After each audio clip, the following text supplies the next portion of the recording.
Good morning, sir. This is the report of Group 5. It's all about leadership. So, what is leadership? Leadership is defined as the process of guiding and directing the behavior of people in the organization in order to achieve certain objectives. So, ang leadership is siya mo guide, mo direct sa isa ka organization nga para malampuson ang kung unsa ang naadara sa organization. For example, sa classroom is dapat yun na mo lead. Naagi siya mo lead kay kung why mo lead kayagaw ang kung magkayagaw ang isa ka organization, why mo guide, why mo control sa mga tao, sa imong mga classmates or mga subordinates. So, ang leadership is important siya sa organization nga para ang isa ka organization is nindot ang result ug malampuson siya. So, difference between leadership and management. Leading is one of the functions of management. So, ang kanang leading is isa siya ka function sa management. Other function of management is planning, organizing, directing, and controlling. So, mo to ang mga functions sa management. So, managers and leaders are different in the following ways. So, ang kaning diri is kalahian siya sa manager and leader. Ang kalahian sa ilang duha. So, ang managers are regional problem solvers. So, mo to ang manager is kuan siya for mangitag pamaagi or siya mo resolve sa mga problema. While the leaders are intuitive, more visionary. So, ang kaning leaders are intuitive siya, then more visionary. For example, kanang siya mo take actions to become ang gusto nimo sa organization is matupad. So, more on more clear idea of unsa imong gusto nga mahitabo sa future sa organization. So, another is leaders are concerned with the results. So, ang leaders is concerned siya sa results. Managers are concerned with the efficiency of results. So, ang leaders is kuan ra siya kanang concerned siya sa results. Then ang managers concerned siya sa results with efficiency kana unsay naadara, unsay sulod sa isa ka result, unsay kahusayan sa isa ka result, mao na ang managers. So, kinds of leadership. So, naay duha ka kind of leadership. First is formal leadership. Formal leadership refers to process of influencing others to pursue official objectives. So, official objectives, for example, is sa isa ka organization is naman gyud ay CEO. Sa formal is example is CEO siya. Siya maggunit sa tanan hangtod sa ubos nga mga unsay mga pamaagi. So, unsaon niya pagdala sa isa ka organization, siya gyud pinaka labaw. So, mao na ang formal is responsible siya for directing all resources and operations and making decision. Mao ang formal leadership. So, kuan siya, then na siya formal authority than other within the company or the organization. Nagi siya official or formal nga authority kay CEO man siya. So, ang informal is refers to process of influencing other to pursue an official objectives. So, ang kaning informal leadership is para siya kanang ikaw leader is kuan ka na ka sa ubos-ubos ra dili ra ka sa taas, then kuan more wala mo is structure or procedure of organization. That's why mao siyang himong informal kay wala siya structure or agree or procedure sa isa ka organization.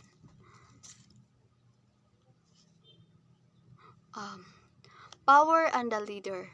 The basis of power that the leader may use to convince subordinates may be classified as either. So kani siya, power and the leader is power unsay kanang iyang right nga unsay iyang right nga buhaton or kanang unsay iyang position. So mao ni one is position power. Position power is that power derived as consequence of the leader's position. It consists for the following types. So first is legitimate power. Legitimate power as referred to as authority that this power emanates from a person, position in the organization. So, ang kaning legitimate power is na siya right nga example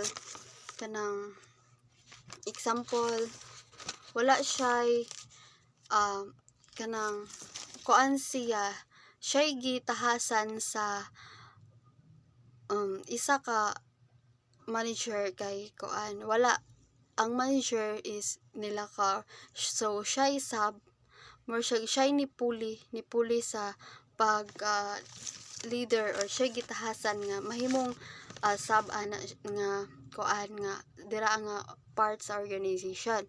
So naa siya right bisan tuod sub ra siya or nipuli lang siya, naa siya right gihapon nga manugo or naa siya right mo lead, naa siya mo right nga mo direct sa mga subordinates. So, ang reward power is this power emanates from one's ability to grant rewards to those who comply with a command or request. So, ang reward power is mo ingon siya, for example nga, kani suguon ti ka humanon nimo nga project, himuon nimo ni akong gipabuhat. Pag mahuman na nimo na kay reward kana ganing murag para maganahan ang imuhang member nga muliho kay naay kapalit na reward nga madawat gikan sa imuha. Ang last is coercive power. This power arises from the expectation of subordinates that they will punish if they do not conform to the wishes of the leader. So, ang kaning katulo is coercive power.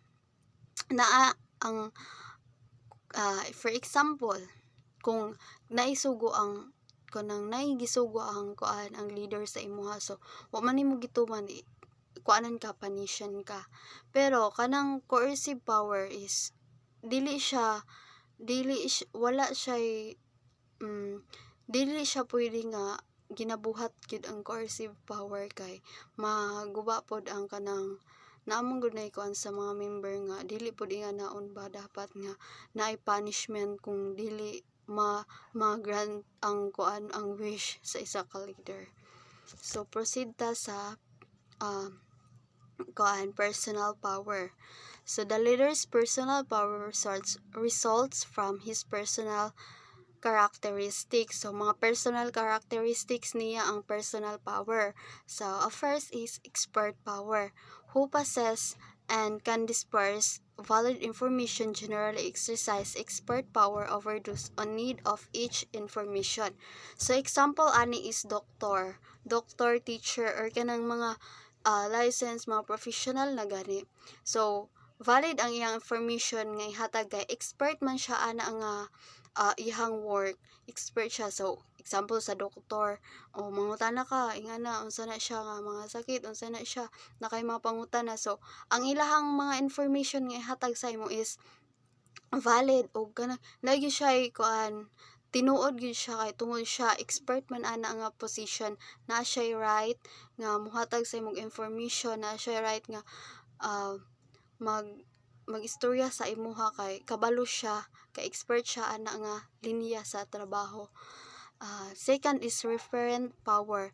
Referent power refers to the ability of leaders to develop followers from the strength of their own personalities. So, ang referent power is ability of leaders to develop followers from the strength of their own personality. So, kung confident ka, kung na kay magnetism nga mo attract sa mga followers or sa mga people nga kanang confidence ka, so kung confidence ka din na kay kuan sa imong kaugalingon kanang salig, so ang mga tao pod sa imuha mo salig pod kay ingana man ka mao man imong gipakita sa tao nga angay po nilang tuuhan or buhaton nga maayo kay ang imo pong gipakita sila is maayo sad. That's all po. God bless. So, good day sir, my name is Joy Colintas from Agribusiness 3A and my topic is all about the theories about leadership. So, theories about leadership is there are various theories about leadership and they may be regarded as attempts to explain the various factors that may be identified with successful leadership. So this topic naghatag ni siya og knowledge sa atoa on how we become an effective or a successful leader. So we have here the three theories about leadership. So these are the three theories: behavioral theories and contingency theories. So first is trait theories. So it considers leader to possess common traits. Early researchers on leadership place emphasis on traits and had resulted in the determination of a wide span of personal attributes such as physical appearance, intelligence, and self-confidence. So ang example aning trait theories is kanang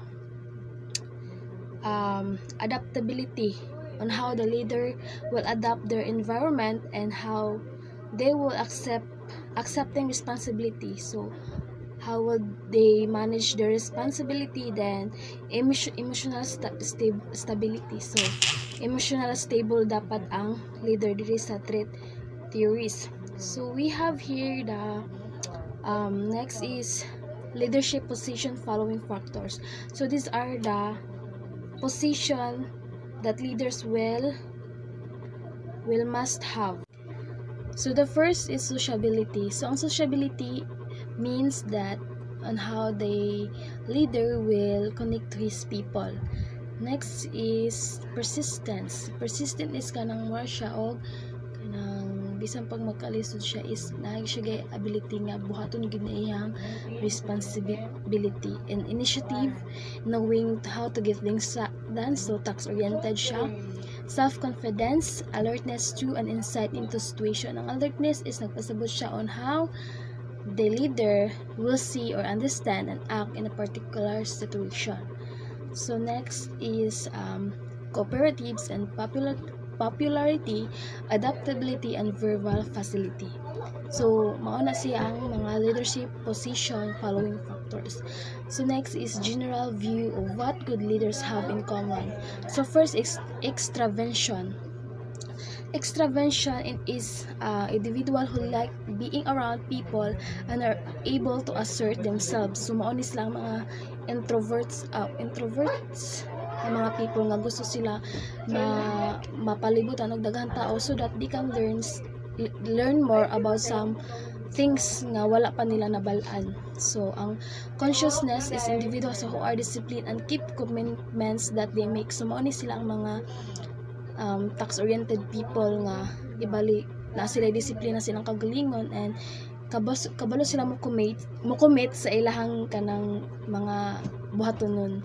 And openness, individuals are creative and flexible. So ang kaning openness mo ni sila ang mga leaders nga naay mga creativity and flexibility sa ilahang leaders. So emotional intelligence, individuals who are able to understand and manage their personal feelings and emotion as well as their emotion towards other individuals, events, and objects. So ang emotional intelligence is kabalo siya mo control sa iyahang mga personal feelings, kabalo siya mo manage or kabalo siya mo lugar kung ahadapit niya lugar ang iyang mga emotions. So Next, the second theories is behavioral theories. So the purpose of this theory is to propose that specific behaviors differentiate leaders from non-leaders. So ang examples aning um,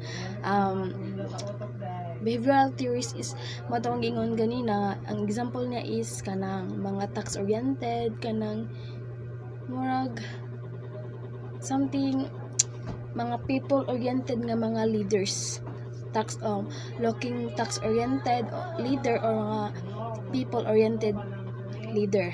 So if naay problema sa isa ka team, ang kaning leader is murag kabalo din siya mismo mo buhat og solusyon if naay problema. So mao ni ang behavioral theories. So good day, sir. I'm me, Andre Losada. So let's proceed the topic of the two dimensions were referred to as. So first, initiating structure. When we say initiating structure, as a leader, they need to focus on goals, just like naman sa mga employees. Pero lahi ra gyud ang role as a leader. Kay example, mag-schedule ka sa work and ikaw mag-decide sa unsay buhaton aning adlaw, and how and when to do it. Planning, dapat kay mga plano, and problem solving. So next is consideration. Ga-describe siya as a leader. Emotional support ka, warmth, friendliness, and trust. Kanang masiligan ka nga leader. So kung ikaw nga leader, dapat friendly jud ka and approachable ka, dali ra ka madulan sa mga members. And matawag ka nga successful leaders if naka nang duha ka behaviors, which is initiating structure and consideration. So next is behavioral characteristics of leaders that appear to be related to measures of performance effectiveness. The effectiveness criteria used are as follows. First, productivity for work hour or other similar measures of the organization's success in achieving its production goals. So, if gusto ka nga mas-successful or mas-success imong pag-achieve sa imong mga goals, so dapat productivity ka work hour. And then, second, job satisfaction of members of the organization. Dapat masatisfied imong mga members sa inyong organizations. Third, turnover, absenteeism, and grievance rates. So, when we say grievance is a complaint. So, cost provides of a particular product or commodity in a competition. So, 5, scrap loss, and 6, employees and managerial motivation.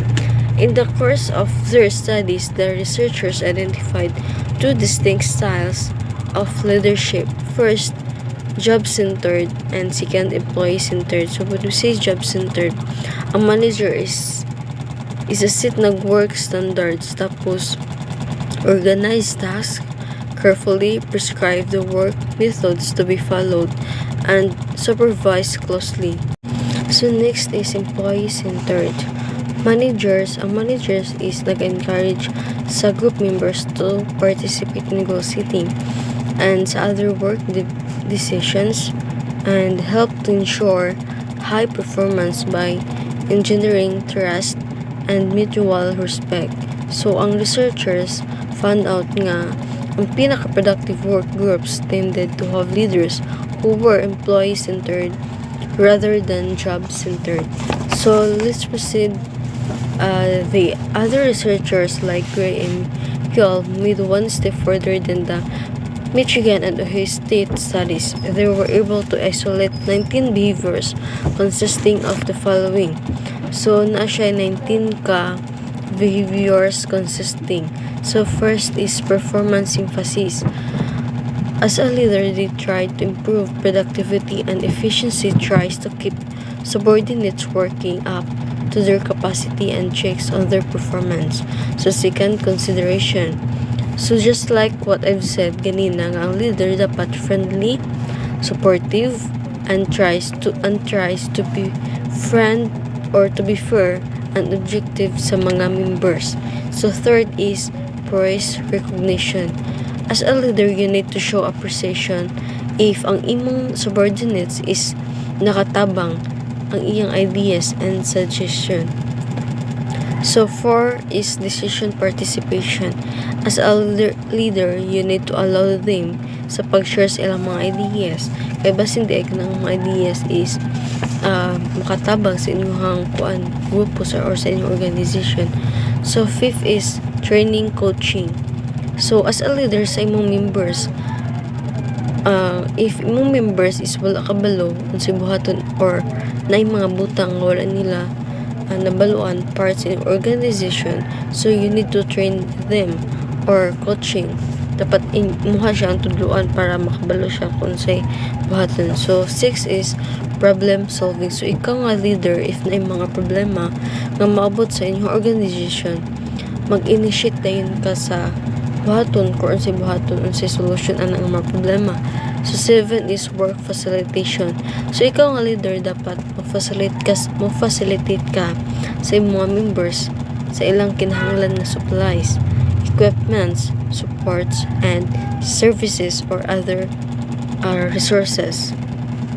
So 8 is inspiration. Dapat na inspired imong mga members sa imong dapat mohatag ang mga inspirational para dili ka po yun imong mga members or na sila ma-inspire sila sa ilang pag-work. So 9 is structuring reward contingency. 10 autonomy delegation, and 11 is role clarification. Dapat ikaw nga leader dapat mo-clarify kasi mga members sila mga roles. Then 7 is goal setting. Dapat na goal inyong organization. 13 is information dissemination. 14 planning. Dapat ay mga plano nga mahitabo. And 15 coordinating. Dapat makikoordinate ka or makikoordinate ka sa mga members. And 16 representation. 17 interaction facilitation. 18 conflict management. And 19 criticism discipline.